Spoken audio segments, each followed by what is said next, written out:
Bueno, pues vamos a empezar. Bienvenidos, soy Alberto Celis. La Asociación Alianza por el Clima me ha pedido que rompa el hielo, como se dice ahora, que sea de icebreaker, que haga de icebreaker e inicie la presentación de esta jornada de reflexión y debate titulada El agua y la tierra. Alianza por el Clima es un conglomerado de activistas formado por 16 colectivos y personas a título individual que organiza de forma periódica actividades de comunicación, sensibilización y movilización ante la emergencia climática. También organiza Ecologistas en Acción de Ciudad Real, asociación ya con 25 años a sus espaldas, que tiene como seña de identidad la alianza con todos los colectivos que persiguen la justicia ambiental y social. El objetivo de la jornada es abordar desde distintas perspectivas un problema que se perpetúa y que, como dice la famosa expresión y nunca más oportuna, aparece y desaparece como el Guadiana, que es la escasez de agua y los conflictos que genera dicha escasez, más ahora que estamos expectantes ante el anunciado marco de actuaciones prioritarias para esta zona, al igual que ha sucedido en Doñana y el Mar Menor, pues ahora, no sé, supongo que habrán visto en los medios de comunicación que se ha anunciado este marco de actuaciones prioritarias como un nuevo plan para buscar soluciones. Desde Alianza por el Clima consideran prioritaria una gestión sostenible de los recursos hídricos en un escenario de crisis climática que se suma a la sobreexplotación y contaminación de las masas de agua que ha ocasionado problemas ambientales y sociales significativos. La jornada comenzará con la intervención de una serie de ponentes que nos aportarán información, esperemos de calidad, que mejore el debate que se producirá al final de la mañana y que cerrará esta jornada. Dichos ponentes, en orden cronológico, serán un servidor, que comenzaré seguidamente a esta presentación, a continuación Antonio Sastre, profesor de la Universidad de Alcalá, tras él Fernando Prieto, no sé si está por aquí, ¿Fernando? ¿No ha llegado? Ah, bueno, vendrá ahora.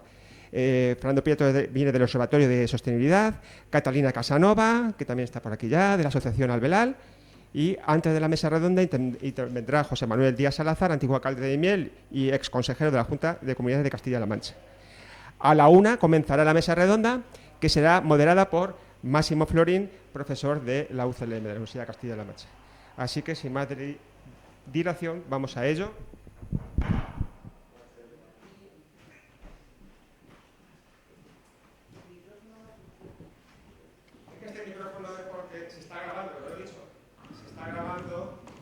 Para luego poder verlo de nuevo. Otra cosa también que aprovecho ahora para decir, la Asociación Alianza por el Clima ha preparado una serie de obsequios, también pues sirve un poco para financiar las jornadas, entonces se pide la voluntad, eso pues va a permitir sufragar el desarrollo de estas jornadas. Podéis colaborar con nuestras páginas que hemos hecho con fotografías de autores locales y poemas también de autores locales, y luego la bolsa de tela que hay, esa es gratis para todos los asistentes, cortesía de Desarrollo Sostenible de la Junta, ¿vale? Bueno, pues mi ponencia se titula El Alto Guadiana, 4.000 años entre tierra y agua. 4.000 años son muchos, voy a intentar ser breve, aunque es difícil, hay mucho recorrido aquí, pero bueno, con la intención de que vayamos cumpliendo el horario previsto, intentaré ser breve. Bueno, quiero empezar con estas fotos. El fin de semana pasado estuve en el paraje conocido como Molino de Griñón y tomé unas cuantas fotografías que me parecen pues, que son muy reveladoras del estado actual del río Guadiana, ruinoso, al igual que el legado cultural y natural de toda esta zona. En esta foto pueden ver justo ya a la llegada del puente que está en el Molino de Griñón, pues una serie de carteles indicativos de la situación que tiene esta zona, ¿no? Ahí vemos un cartel, peligro, puente en ruinas, está actualmente cortado. Hay un cartel también a la derecha en el que ven, pues es un cartel que se puso hace ya tiempo a raíz de los incendios de turba que había en el Guadiana, debidos a la sequía. Al estar el lecho del río seco, se agrieta la turba, entra el oxígeno y se producen fenómenos de autocombustión muy peligrosos. Esta zona ya ha ardido. El Guadiana pues, estuvo ardiendo durante muchos años y prácticamente ya esta zona pues, no queda nada de turba.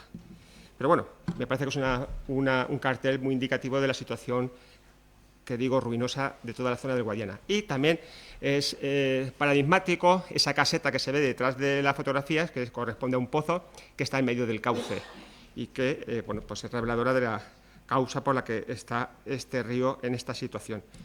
Esta es una fotografía del molino de Griñón también, creo que es un buen ejemplo para ver cómo está la zona. Y este es el caz del molino. El caz sería este. Ay, me equivoco. A ver.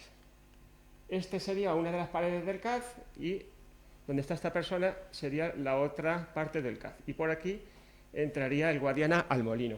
Al fondo se ven también unas lomas y nos sirve un poco pues, para ver cuál es la zona que se inundaba por el río. Haciendo meandros, llegaba al molino de Griñón.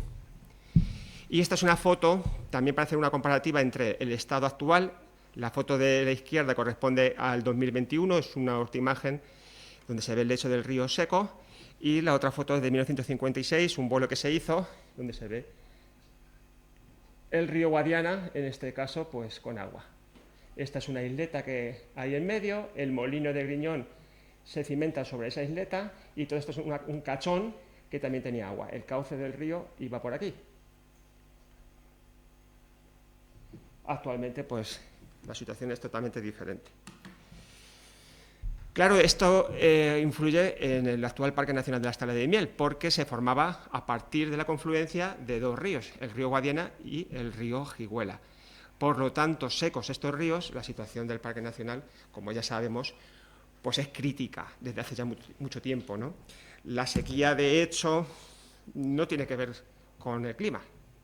En principio, el principal factor que afecta a la Estela de Miel es la sobreexplotación de las aguas, también las subterráneas, que han hecho que estos ríos dejen de correr y que la Estela de Miel, que es parte de este sistema fluvial, quede desconectado de los ríos del Alto Guadiana.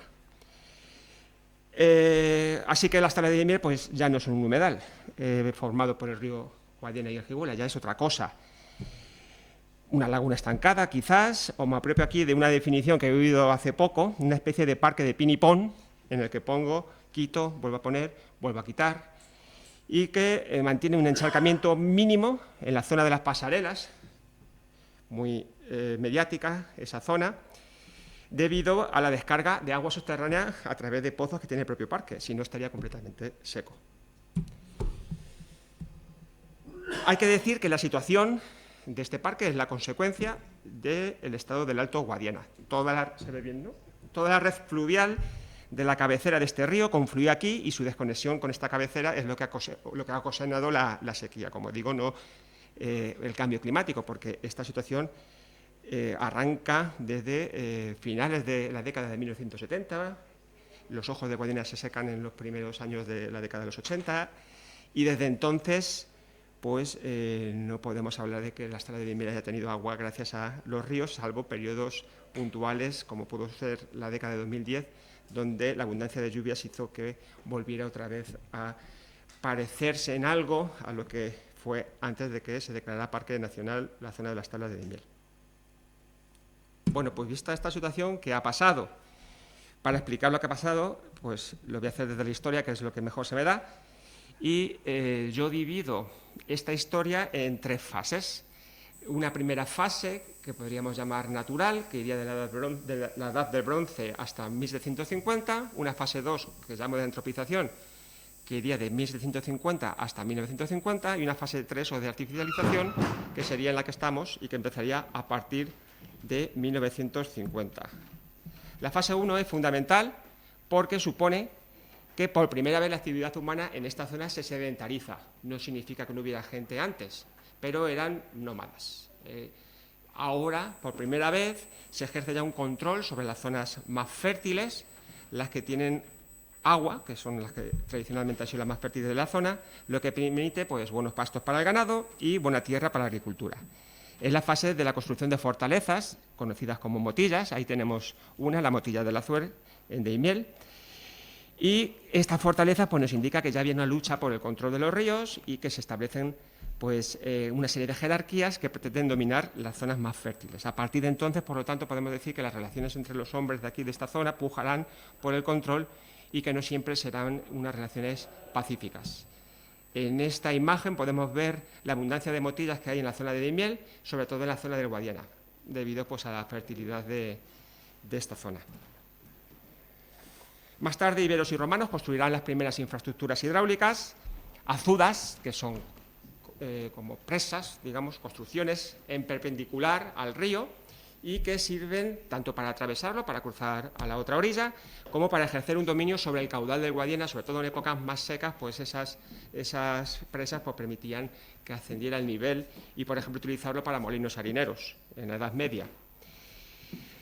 Esto será muy importante, sobre todo en verano, donde se producen los estiajes de los ríos aquí en La Mancha, que algunos se secan. Por ejemplo, el Jiguera se secaba en verano, sin embargo, el Guadiana siempre llevaba agua, lo que permitía a aquellos que tentaban el control del río Guadiana, permitía pues, tener excelentes beneficios, ¿no? Porque en épocas de verano, cuando se secaban el resto de los ríos, el Guadiana sí que todavía corría el agua y permitía, pues, por ejemplo, moler. De ahí que, por ejemplo, pues en la zona del Jiguá, en la zona de Alcázar de San Juan, los molinos de viento, pues digamos, permitían moler en épocas de escasez de agua, ¿no? Pero en el Guadiana no hace falta molinos de viento, son todos molinos hidráulicos, pues porque el río no se secaba.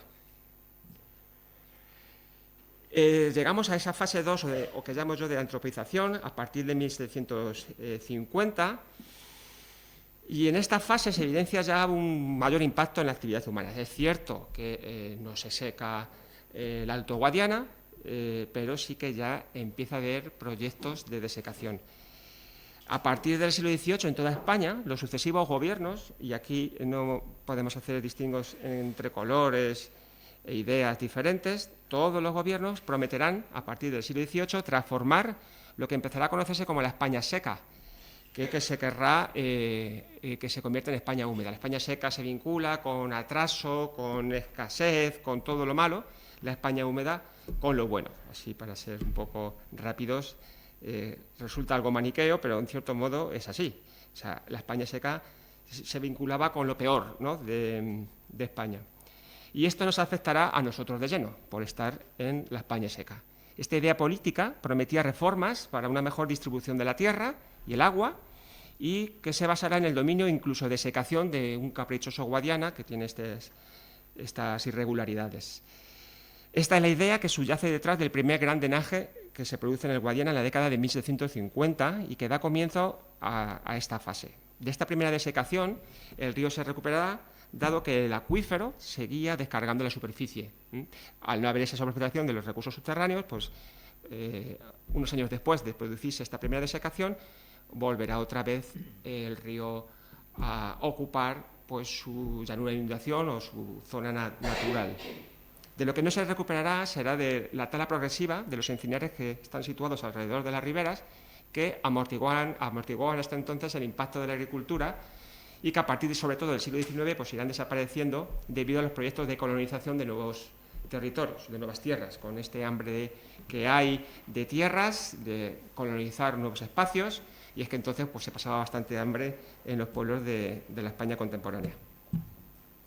Llegamos a la fase actual, que llamamos de artificialización, porque a partir de aquí ya sí que se canaliza y se desecan los humedales y los ríos, y es el momento en que ya la Estrada de Miel, por ejemplo, este humedal que es la joya, digamos, de todos los humedales de la Mancha húmeda, pues solo consigue mantener una mínima superficie encharcada pues a través de derivaciones del Tajo Segura. Por eso es artificialización, porque ya depende de obras, canalizaciones, trasvases, de la actividad humana por entero. Ya no tiene una evolución natural, digamos, como había sucedido hasta esta época.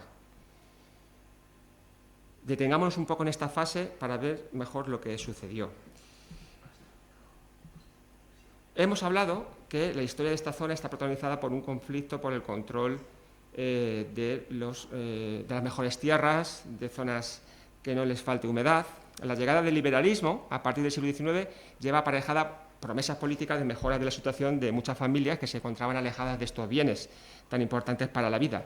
Es en este contexto en el que hay que ubicar las promesas de reforma agraria, tan cacareada en la historia e incluso hoy en día, y que conllevan en esta zona la canalización de ríos afluentes y la desecación de humedales para ganar terreno y aumentar la productividad. La idea de transformar la España seca pues, sigue siendo muy fértil hasta la fecha, como idea política.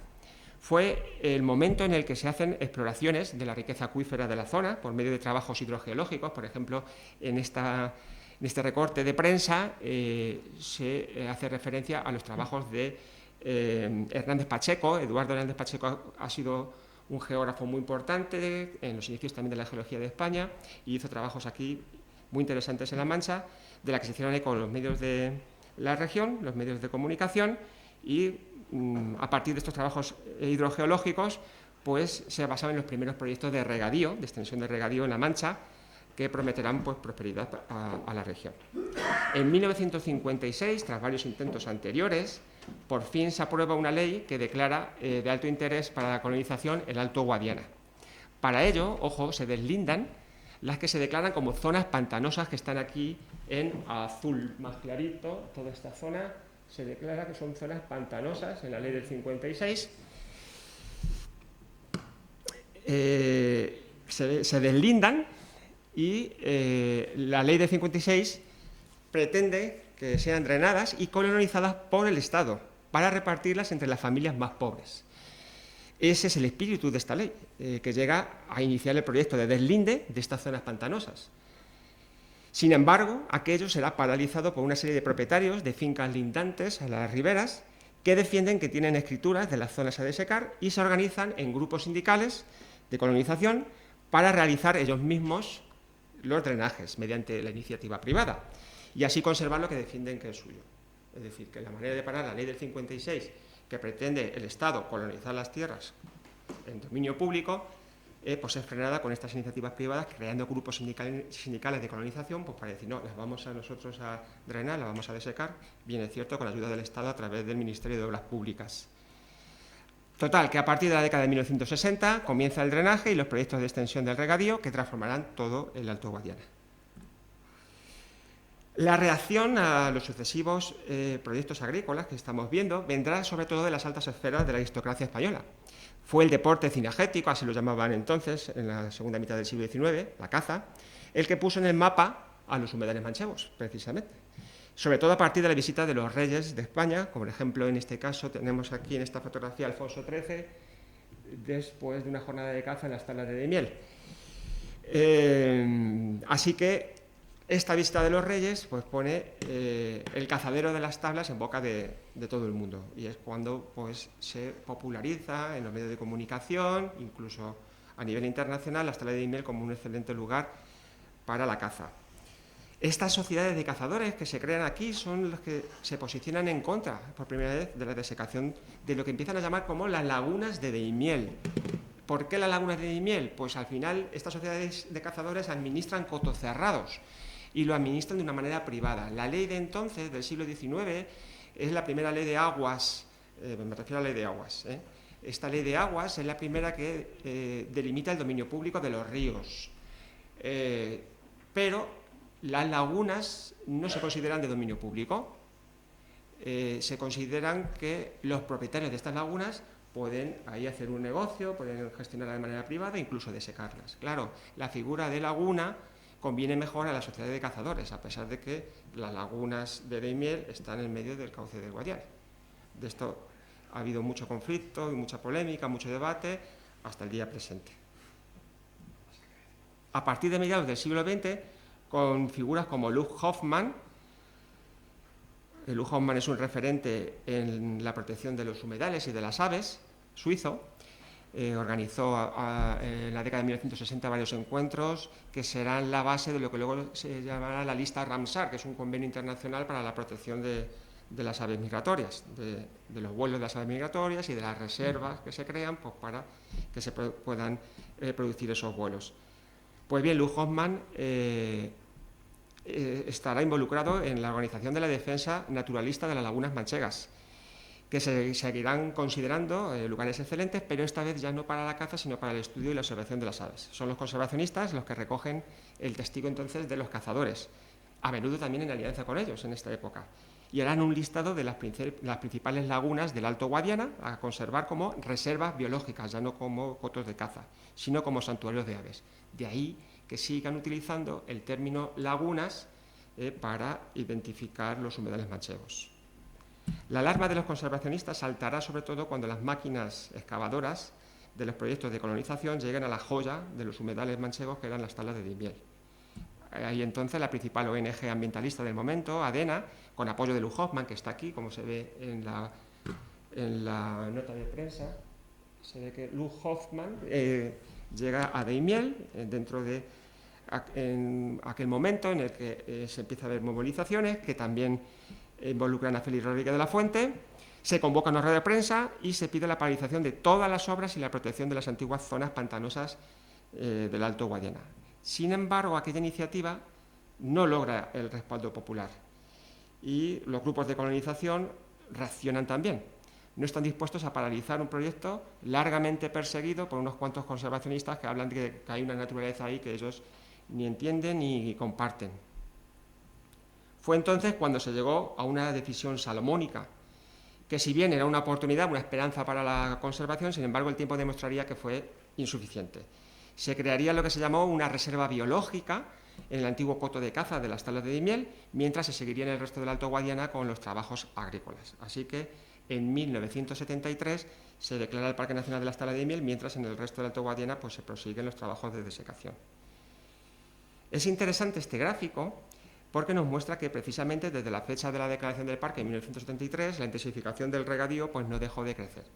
Si ya la decisión cicatera de conservar solo las Tablas de Daimiel había desconectado al parque con el resto de la cabecera, que seguía con sus proyectos agrícolas, la extensión del regadío a lo largo de todos estos años pues lo desconectaría definitivamente también por abajo, porque las Tablas de Daimiel, por ejemplo, pues dejarían de recibir agua del Guadiana a partir de la década de 1980 porque los ojos del Guadiana se secan por completo debido a la sobreexplotación de los recursos subterráneos. Esta desconexión no solo es hidrográfica, sino también social, porque el modelo de conservación fortaleza, que se creó a partir del Parque Nacional, de la declaración de Parque Nacional, y que ha seguido hasta hoy en día, pues incluso intensificándose, ha sido un fracaso, porque no ha conseguido devolver el agua y encima no ha conseguido conectar a la población, que sigue más preocupada por mantener la productividad agrícola que en recuperar los humedales. Yo a esto lo achaco también como un problema de ese modelo de conservación fortaleza que hasta la fecha sigue funcionando en el Parque de las Tablas de Daimiel y en otras reservas biológicas también. Es paradigmático que prácticamente desde la declaración del Parque Nacional no han cesado las obras que se han afanado en conseguir una imagen más parecida a la que tenía en 1973 sin conseguirlo, yendo de fracaso en fracaso y alejando a la población cada vez más, ya que no participa en las decisiones que se toman y por lo tanto o no las comparte o no entiende absolutamente nada de lo que se hace. Si nos acercamos hoy al parque, pues veremos un ir y venir incesante de máquinas y vehículos, mientras que en los itinerarios se ruega a la vez silencio. Ante este panorama, pues nos volvemos a preguntar qué hacer. El año pasado, con motivo del 50 aniversario de la declaración de Parque Nacional, la Asociación Ojos de Guadiana Vivo, de la cual soy secretario, pues ha presentado un proyecto que pretende enmendar errores pasados y volver a conectar este parque con sus arterias principales, como hemos dicho, con toda la zona del Alto Guadiana, ¿no? Proponiendo la ampliación del parque, es decir, un cambio de foco que vea en el Guadiana la solución, abandonando visiones cortoplacistas y derrochadoras, que son las que creemos que supone la actual manera de hacer las cosas. Esta visión cortoplacista y de derroche de dinero creemos que no nos lleva a ningún lado y por lo tanto creemos que hay que ampliar el territorio a proteger para volver otra vez a conectar los humedales con los ríos.